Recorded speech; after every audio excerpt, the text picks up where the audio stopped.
Yes, Your Honor!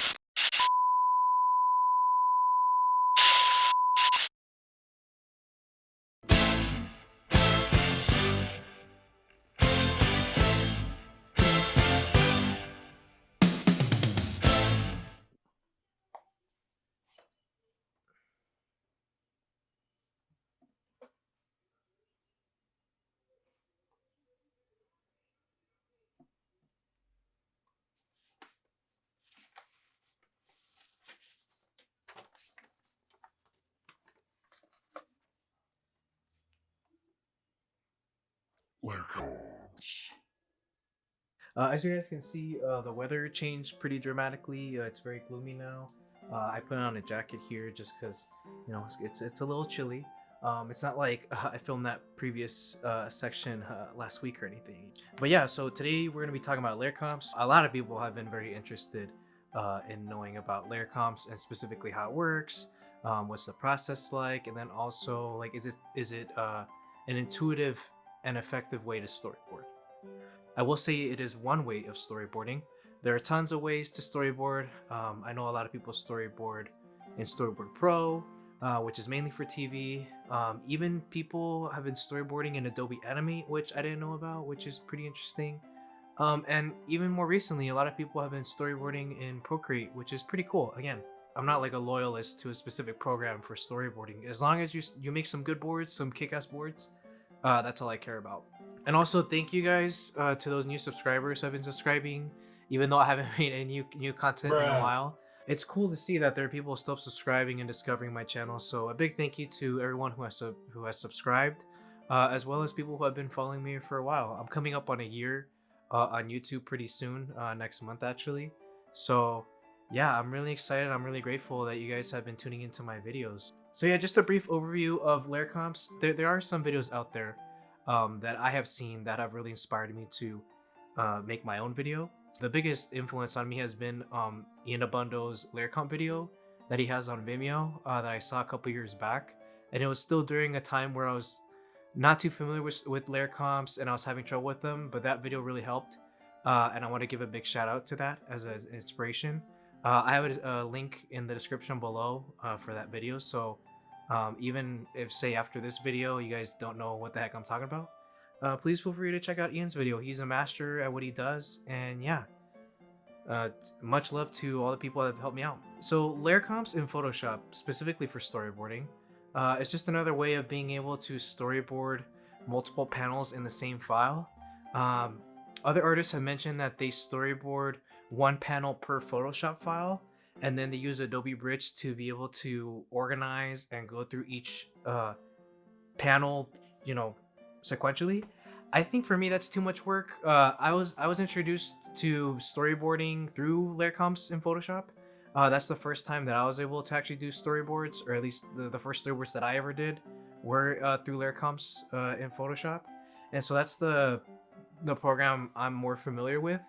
But the way that it works, it just makes it very easy for you to be able to utilize your layers, and then depending on which layers are on or off determines which layer comp is which. And then like you can organize your layer comps however you want. You can go back and forth very easily, and each layer comp consists of either one layer specifically or multiple layers depending on the complicated nature of your storyboards. So enough of me, describing what it is. I actually want to show you guys how it works and hopefully make it easier for you guys to understand, and make it more comfortable for you guys to, tackle this head on. So yeah, Come interact with me. here we go. So this is the workspace right here. Of course, you got your layer comps here. You got your layers here. And this is pretty much a site you're going to be very familiar with when you're boarding here in Photoshop. So here we go. You got layer comps for storyboarding featuring Wario. I put these two side by side so you can see how they work in relationship to one another. So of course, the layers comp menu is actually very dependent on the layers menu here, because all your work is going to be done here in the layers menu, as you can see here. Pretty much this whole presentation I did using layer comps. And like I said before, layer comps are basically what you would call snapshots. They're kind of like screen grabs. They take basically like a screen grab of any layer that is currently on, and then all the layers that are off don't show up here on this layer comp. Right? And then and here it says layer comps allow you to storyboard multiple panels at once. That's really the big the big advantage of storyboarding with layer comps. Because if I go back, as you can see, each layer comp represents a new idea or a new thing that's happening here. And like even just seeing Wario's little animation here, each layer comp represents a new idea or a new drawing coming to life. And I'll show you here how it works. So if I go back, all these Wario drawings that show up here are listed as these layer comps. One big advantage is that you don't have to worry about the organization of these layers here. For example, you can have layer comps that come in later, technically be layers that are at the very bottom of the layer menu. That's a big advantage because the only thing they have to worry about is the order in which the layer comps come in. Because a layer comp can be a panel. For illustration and graphic design, people use layer comps to organize pages for a book or different illustrations. Layer comps isn't specifically tied to storyboarding, but it can be used as a storyboarding tool. So now let's go back here. And I put these side by side just to make it easier to demonstrate. So for example, the way a layer comp works, right? You have your layer. Usually you do your stuff here first in the layers menu, and then you go into layer comps. So for example, just pretend that there's a border here, but I drew a background, right? For say, like in a storyboard, you start maybe your shot, or maybe you have later shots that incorporate backgrounds or characters, but really a background would be the first thing you would draw, right? So just for demonstration purposes, just focus on this. So you got your background here. And then once you have your background drawn out, there is a button here that is, add a new comp button. And once you press that, it'll prompt a new layer comp. It'll provide this little menu here. And what's great is that you don't really have to name your layer comps right away. I think for me, like it works towards the end where I name my layer comps or rename them in order after the fact. But when my ideas are flowing and I'm just trying to get into the flow of storyboarding, I don't really organize my layer comps until the very end. So here, like you can just press OK, and then it'll create a new layer comp here. So then here, it would create layer comp 1, right? And then it would give you like this little newspaper looking button here, which means that is the layer comp you're currently on. But then say now you want a specific character walking through. So here, I draw out Wario, right? So I named him Wario 1. So here's the BG, and then here's Wario 1, right? So just say like he comes into camera, he comes into view. Then I do the same thing again. I press add a new comp, right? I do that, and then now it shows up as layer comp 2, right? And then so now here's the thing that gets people confused at first, but hopefully once you see this, it'll make sense. Oh, and by the way, just to make it easier to see like what buttons I press, I have this little indicator here just to show you like what kind of tools I press and stuff. So hopefully that'll be helpful. So right here you have layer comp 2, but say you want Wario to move from screen left to screen right. Because he's riding his motorcycle, he has to move in that direction. Most people would immediately assume that okay, for example, I have the select tool. You just move, your layer, and then just do the same thing, add a new comp, and that's it. But what the problem is that, for example, like focus on this. If I go back, wait a second, wasn't Wario here before? Well, yeah, that's the problem, is that you can't move the layer and then add a new layer comp, because what's happening is that you're updating this layer comp. And so if you go back and forth, it looks like nothing happened, but you moved the layer comp, or you moved the layer in a new position, which basically updated this previous layer comp. So like here, these two layer comps are technically the same because you moved the layer, updating this one, and then you added a new layer comp here, it doesn't work. So I'm gonna undo a lot. Keep going. There we go. So what you have to do is, for example, I took this layer, Wario 1, and I duplicated it. So for example, I have Command F as my shortcut, but you can go here and go to duplicate layer as well. And that's basically the secret to being able to move a character from one spot to another. In this case, this example, I'm using the same drawing, but this works when you're even doing a new drawing here. So for example, like say Wario, I have the brush tool. All right, he's on his, he jumps up and he raises his arms, right? I have to make a new layer comp here. Because that's how, or have to make a new layer here in order for the layer comp to work, because if I, for example, draw on this layer, it pretty much updates that layer. So if I go back, that new update stays there, and I do not want that. So basically, in order for one character to move from one spot to another, you have to create a new layer and then move that character. So going back to this, I duplicated my layer, and it looks confusing just because you see two Warios, but the secret is you turn off the previous layer with Wario on screen left, and then you take that duplicated layer and move them over. And then so then, of course, now I add it as layer comp 3. So layer comp 1 was the background. Sorry, before I mentioned that the Wario layer comp was layer comp 1, but no, it's layer comp 2. So layer comp 1, right, only has this layer registered in that layer comp. And then layer comp 2, and now has these two layers registered, right?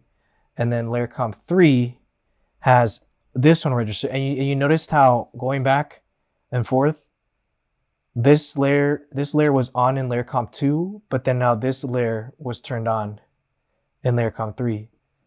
So that's how it works. So for example, if I wanted to add another layer comp of Wario moving even further, I go here, I duplicate that layer, I turn it off. Now I go to this new layer, I move them a little, right? Let me go back. Let me shift just so it stays a little straighter. And then I go to new layer, right? Doesn't matter what the layer order is. I press OK. And I noticed that it was at layer comp 30 that the previous layer was on. And this is what's great, is that you can go in and stack your layer comps however you want. So now going back here, layer comp 1, layer comp 2, layer comp 3, and then technically this one would be layer comp 4, but that's how it works. So then here, that's the illusion of movement. Hopefully that makes sense. Essentially, this is what layer comps are. They utilize the layers menu, and the layer comps menu depends on the layers menu to be able to record each layer comp successfully. Some of the things to look out for when you're doing layer comps, for example, if you draw on a specific layer directly, like this, say like, oh no, I messed up. So you guys saw how, Wario went from here to here. But if I go here, because you draw on that layer, the layer comp records this layer already. So if you change any layers, if you change anything on the layer that's registered to this layer comp, it'll automatically update it. But it's pretty easy just to undo and stuff. But say for example, you wanted maybe Wario to, maybe his shoes are black, right? Maybe you wanted to color his shoes. You can do that pretty easily, right? Across the whole board, right? You can do that. And because the layer comp already registered this layer, you don't have to do anything else. You just draw directly on the layer and it automatically updates that layer. But in this case, I do not want that, but just for demonstration purposes, I want to show you guys that.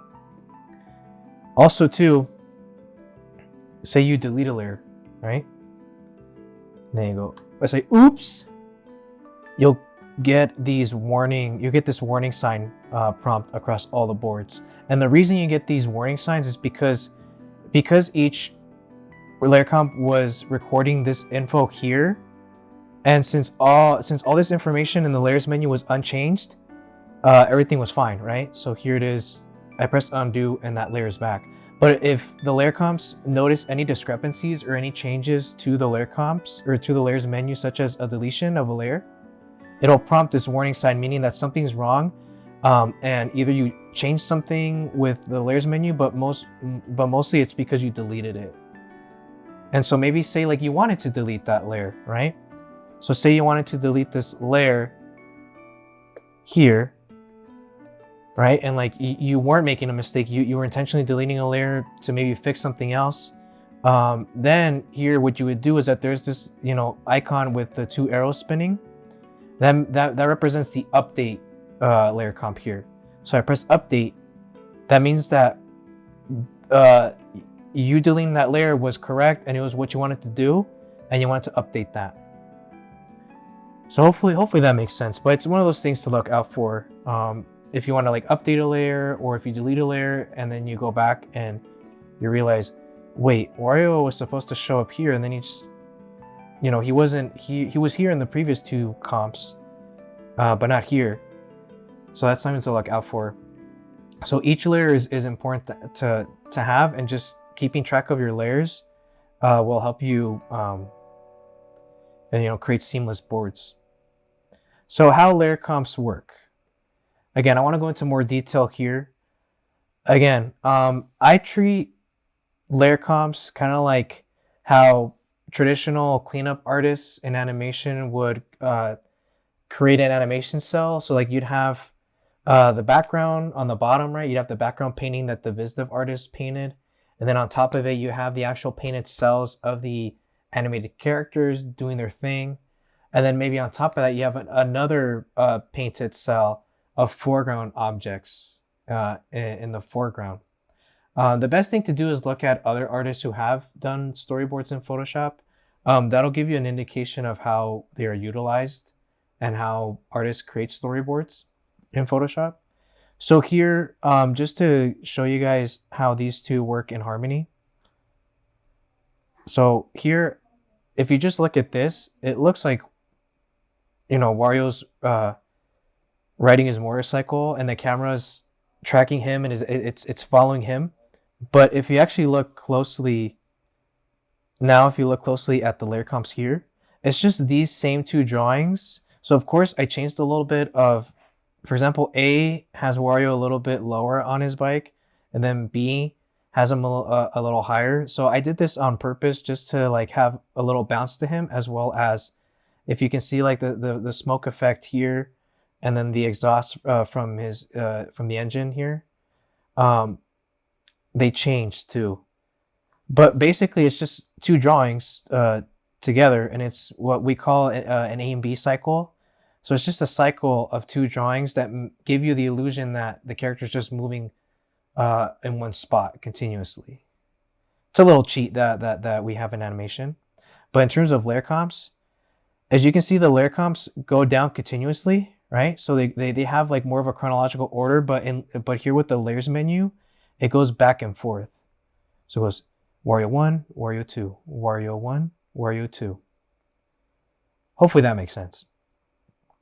So now here as an example, like with that analogy, the example that I gave with like how traditional animation would be, now let's see it in context. So now here, this whole background is taking up, you know, most of the frame.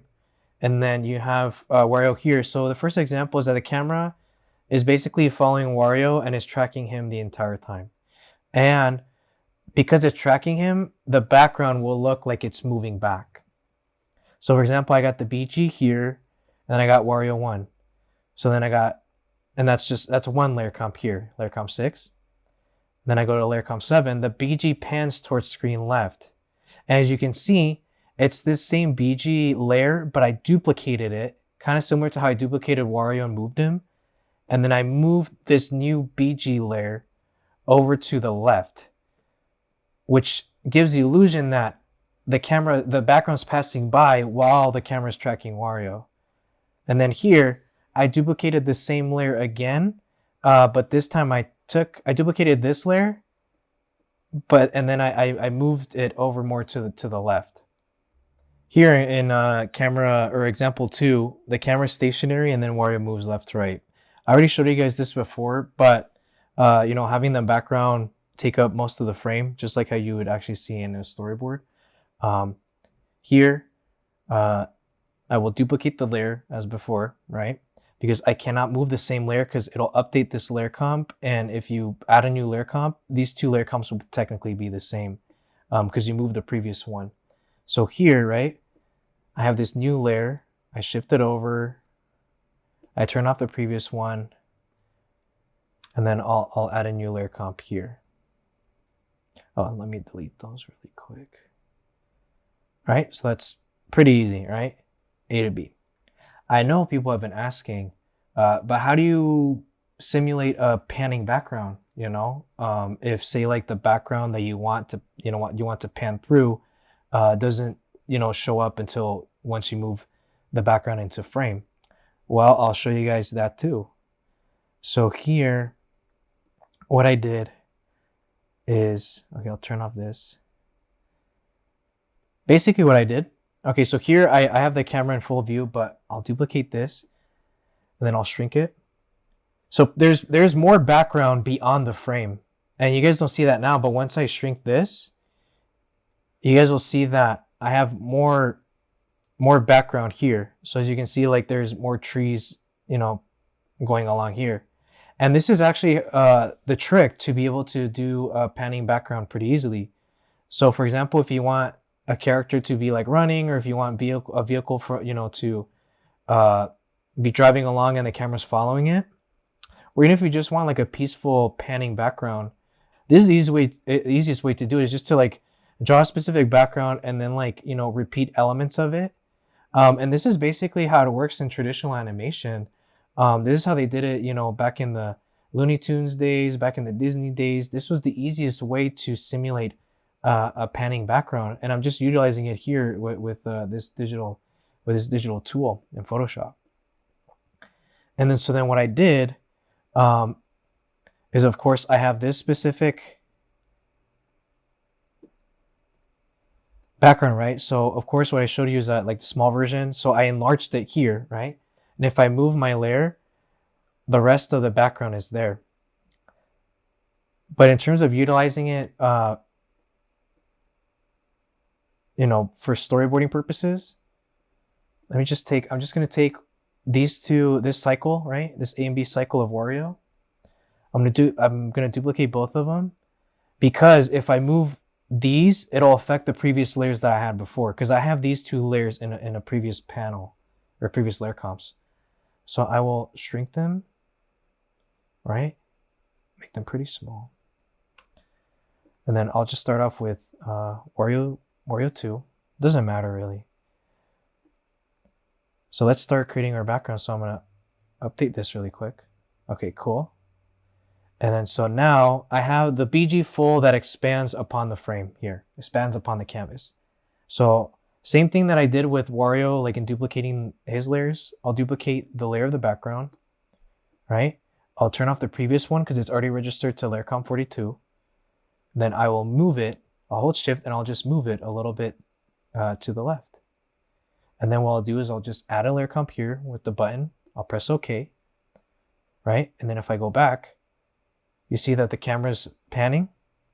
Then I'll just duplicate it again, right? So if I wanted to keep going till the end of the background, I will do that. So then I duplicated that, turn off. And then as you'll see, this is going to be really fast. I don't have to draw a new part of the background for every frame because I already drew it within the frame and then extended it. It just cuts out the work so much, and it makes everything look seamless. Because if you were to draw like each, okay, like, oh, okay, I moved the background, I'm going to draw everything here, it's going to look very jumpy and not as seamless as this. So you can see, very easy. I just duplicate, turn off the previous layer, and then move it, and then see here the background ends. Now if I go back to here, right, this is the very first frame, right? As you can see, you'll see each new duplication turn on as I go on, along with the layers, with the layer comps. So right here, oh, I messed up here. Oh, let me just delete that. So here, this one, then this one, and this one. And as you can see, the camera's panning. So that's the easiest way that I know of to be able to pan. Obviously in Storyboard Pro and Adobe Animate, there's like ways to utilize the camera tool. But in essence, this is just utilizing the layers and moving them. I can take, for example, if I just turn off Wario here, and let me just duplicate this background again, right? Because I don't want to mess with the other ones. I'll just move it up here. I'll just color it. I can do, pan up, right? So let me just add a layer here, layer comp. I'll duplicate this, and I'll just take this and I'll move it up. Then I'll add a new layer comp. Duplicate this layer, turn it off, and then pan up. And then add a new layer comp for that. As you can see, camera pans up, duplicate again. And then in this case, if you plan it out in your thumbnail phase, of course you'd have more things extending up. Here I only showed you guys the demonstration of panning from left to right horizontally, but this works the same with panning up and panning down. It's very easy. Like, even if, say, in the end you don't want it to pan up, you can just take these layers, right? So this starts at 49. I can just move everything in reverse with the layer comps. So now it starts up and pans down, and that's it.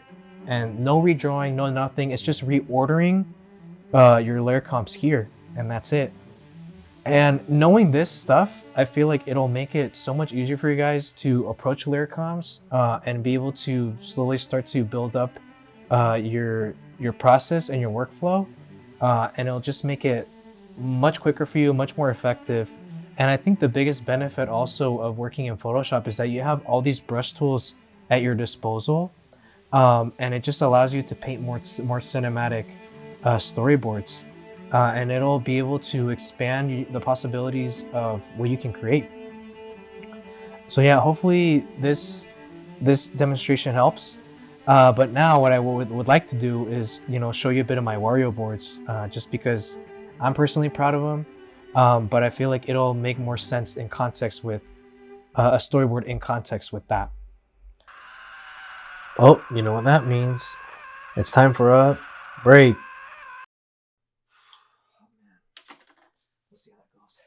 Was that good, sausage? Was that good?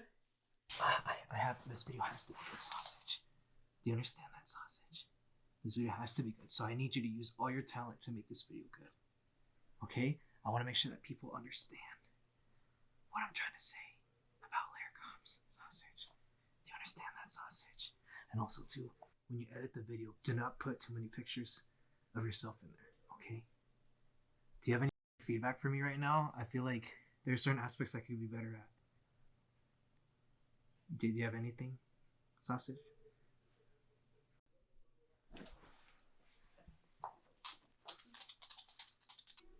Okay then. All right. Okay, so now that you guys saw my mini presentation on layer comps and showing things out of context and hopefully sort of making sense on how layer comps work, I wanted to show you guys, of course, an actual storyboard example to help make it easier, or at least help tie together and make sense of everything I just explained with layer comps. So here is the actual storyboard, or Wario storyboard, that I did a couple weeks back. And I'll just play it through, just like how, I would pitch something. So here we go. Wario. Oh. Wario. Ooh. Hey. Ooh, yeah. Yeah, Wario. Yeah. Woo. Hey. Whoa. Ooh. And that's just the first half, just to give you a preview, or the first quarter of it. So basically, the whole idea behind this was I've been playing a lot of Smash Brothers recently, and I've been playing a lot of Wario, and like his character is so expressive and just so trolly and weird and awkward and funny in general that I figured it'd be funny to just have him be like the main protagonist in just how it feels like to be in 2020 and 2021. And again, like the idea just came from like, what if he's just riding around and he just runs into a big 2020, which for us, like metaphorically, represented a whole roadblock and just everything stopping. And so that's basically the whole idea behind the Wario board here. There's more to it, of course, but I'll definitely, mention that a little later. So here, of course, the first layer comp is just this, right? So here, like I would, go here, add the button, right? The add button, press OK, and then start off. Here is an example of the, naming or numbering the layers in order, because then what you would do is like, say once you have all these layer comps in order and everything's just organized and ready to go. I'll show you guys very quickly. So I would go to File, Export, and now I would go to Layer Comps to Files. I wasn't gonna show this, but I figured it'd be cool just to show. I feel like it'd be better to show you guys. Here, of course, you have this prompt showing you where the destination would be. Of course, you'd browse and then you choose whatever folder. I recommend putting it into a folder, and then of course you would name it. I keep the index off. Make sure you don't have selected layer comps only on here, because then it would only export this out. I include the JPEG. I don't include the ICC profile because in the end I just want it to export with these names. The index and all this stuff will export out different things on here, all this other junk that I don't want. And then of course I want to export them at the highest quality, and then I would press run, and then that's how I export out the layer comps. And that's what's great, because all through one file. And say maybe you have like 4 files that have a total of like 200, 300 layer comps. That's even better, so you don't have to export each individual layer comp out. So that's, just a quick run through of how you would export layer comps. Of course, I can definitely go into more detail in later videos. But yeah, so going back to this here, each individual layer, like here, like I don't have to worry about the organization here. That's totally fine. I don't care how I organize it, as long as it's organized here and it's numbered correctly here. That's all I care about. Because in the end, when you're exporting it, this is what matters. This is just there to get all your ideas across, get all the layers out there, and in the end, it doesn't matter what the order is. So here, of course, I have different. Here's an example, like one where I have different elements, different layers that constitute one layer comp. And this is where there's a lot of flexibility. So for example, maybe I just want to move the head around in a specific way, organize it in a different way. That's totally fine. So here, in contrast to this one, which was just a black background, this next panel constitutes a bunch of different layers. And then here, the next layer comp, it cuts to black. And then here, just like as I said before, if I delete it, it's not only going to mess this layer comp up, it's going to mess this one up too, because I'm using this same layer. Let me undo. I'm using this same exact layer for these 2 layer comps. So that way, in the end, it looks like I'm doing twice the work, but I'm really not. I'm just using the same layer, the same layer here. And then here, I have this background here. I cheated. As you saw, like Wario is technically moving in the background, panning to the left. Of course, like if I were to like draw trees and stuff, I would duplicate those trees and like move them and stuff, just like I showed in the previous example. But as you'll see here, so he does that. As you'll see here, I changed the grids. So the background here stays the same. It doesn't change. But as you'll see here, I go back and forth and like between 3 different grid lines. And that's how I'm able to give the illusion that he's moving. Because the background's pretty basic, I don't have to worry about like anything behind it that has to move or anything. The only thing that does have to move, and this is why this is why I showed you guys the previous example of how a background moves. If you want an object to move, to look like it's moving like towards camera, here I have an example of a 2020 that's coming in, so it's out of frame. But here it's a duplicated layer that's more out of camera, and then here, as you can see, the next layer. Actually, I realized that I was supposed to turn that off. So then there, I will update it, because here this layer was behind this layer, but because it's not noticeable, and the top 2020 covers it, I didn't even notice it. But here is a good example of like when you would need to update it and be like, oh, this layer shouldn't be on. But here, as you can see, this previous layer was on, and then I duplicated it, and then I moved it. And then here I already had another layer kind of predetermined, or I basically had the 2020 already in this spot, and then I worked in reverse. That's a little easier too sometimes if you have like an object coming towards camera. It's good to know where it's going to be at the end, and then being able to go back and work in reverse.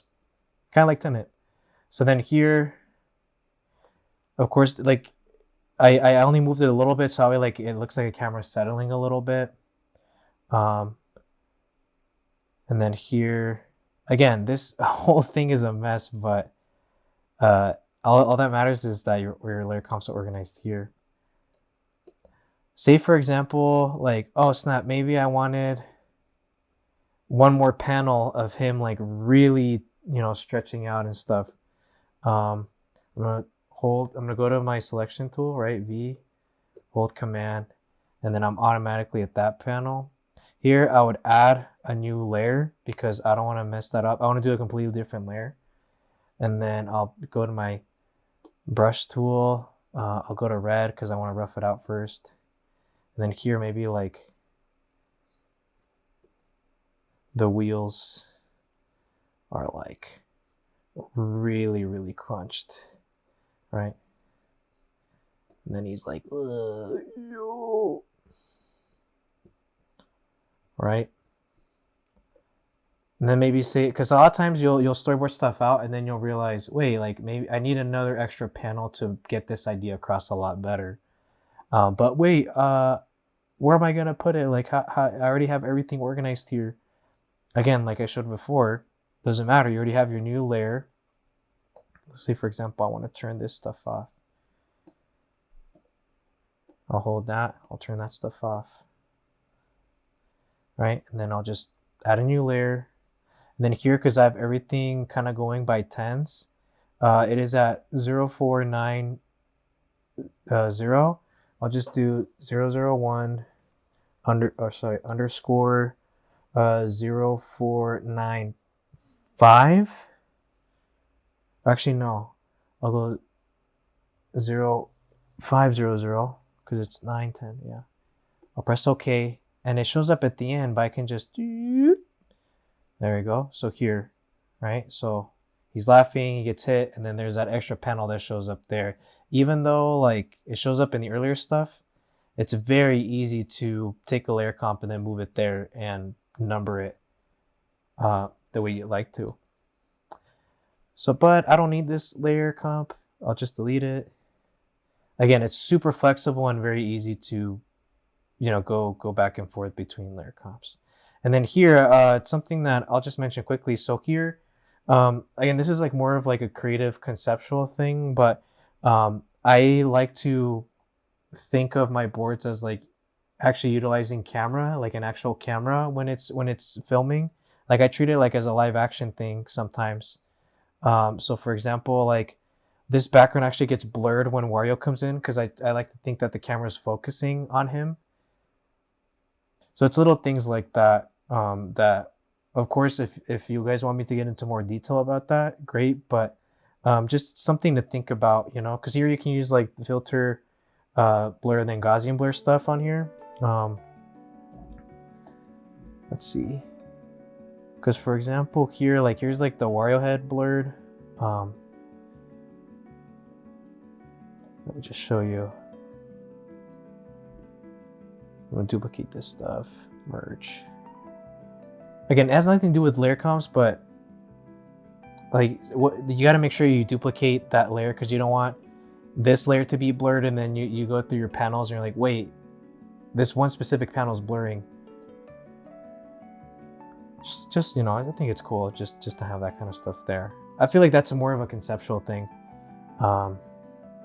regarding storyboarding. But in terms of just layer comps, this is how it works. I mean, there's really nothing else to it. I hope that I was able to break down like the main fundamentals and basics of it, showing you like the arrows, updating this stuff here. These 4 things I don't really use at all. It's mainly just the arrows, the refresh tool, the update tool, the add new layer comp tool, and then the trash. And that's it. Oh, and then one more thing I actually didn't mention. So like, of course I showed you guys like what would happen if you draw like on the layer. Like you basically updated that layer, right? So like here you see it jumps. Let me go back. Yeah, it'll show like that one panel where it's like effed up. So yeah, unless you really know what to update, like it's good. It's okay to just draw on there if you feel really confident about just updating it. But say you like want to be extra sure and like not destroy your layer, because that's a very destructive way of updating your layer. But like say for example, you want Wario's eyes to be closed, but like not actually update it, not actually draw directly on the layer. Just add a new layer and like draw on top of it. So for example, like here, I'll just pick say for example you want his eyes closed, right? So I drew it on its own separate layer. I don't have to worry about messing this one up, right? And then I can just go here and update. So now if I go through layers again, you'll see that in that one panel his eyes are closed. Yeah, right? Looking back, that actually was a better idea. Just have a blink. But say you go back and you're like, wait, no, that sucks. That's trash. Just easy. Delete it. It'll prompt this warning sign where you're like, no, everything's good, miss. Or mister. Then it'll just bring everything back to normal. So yeah, that's pretty much it. Yeah, I think at this point you guys are now experts. So go off and do your thing. Go off and make some amazing boards. And don't look back. Or if you didn't like this video at all, it's okay to just be like, you know what, Miguel, you suck. This doesn't make any sense. I'm totally fine with that. No, but seriously, I hope this helped and make you guys a little more confident in being able to use this stuff. All right, guys, now that you guys had a chance to check out some of my Wario boards, I wanted to take the time to shout out my homeboy, Rich Deliverance. He is an animatic editor over at DreamWorks Animation, and he has worked on such amazing shows as Kipo, as well as Jurassic World Camp Cretaceous. This guy knows what he's doing. He's a vet when it comes to editing, and he's actually teaching a class through Rad How 2 School called The Rhythm of a Scene, Editing for Animation. Editing for animation is pretty overlooked and not talked about as much, but it is actually a very vital process when it comes to making an animated show or even an animated film. It basically takes all the storyboards and putting them together into what they call an animatic. And his class will show you a step-by-step process on how to create your own animatic. He reached out to me a while ago asking me if he could use some of my Wario boards for his class, and I was very honored. So you could potentially be editing my boards and getting a sense for how to time out the boards, adding sound effects, adding other effects using Premiere Pro. I feel like this is a great opportunity for you guys to expand upon the storyboarding process and get to know more about the editing and have the knowledge and the confidence to be able to edit your own stuff. I highly recommend it. There's still spots available. As class starts in May, it's only $150 for the live class. I think it's a steal, but I know money's tight for a lot of you guys, but I figured I had to give my homeboy Rich a shout out. He's a great guy, very knowledgeable, very approachable when it comes to sharing his information. And I highly recommend you guys check out and, sign up for his class or sign up for any of the other classes with all the other amazing artists on the Rad How To website. But yeah, I appreciate you guys, supporting me. Like, comment, subscribe, do whatever. Share this video with anybody who you think would benefit from this. But before I go, I figured that since you guys made it to the end of the video, I thought I would share a little secret with you. So there is a way to make your boards perfect every time. There's a way to just skip all the steps and just get to the good boarding very quickly, very easily, and every board you're gonna nail. You're gonna get hired by all the studios. Everybody's gonna want, your storyboards. Everybody's gonna want your talent, and you're gonna be set for life. So yeah, is that something you guys would be interested in? Yes! Yeah? Are you sure? Yes! Okay then, so Yes! the secret sauce to perfect boarding every single time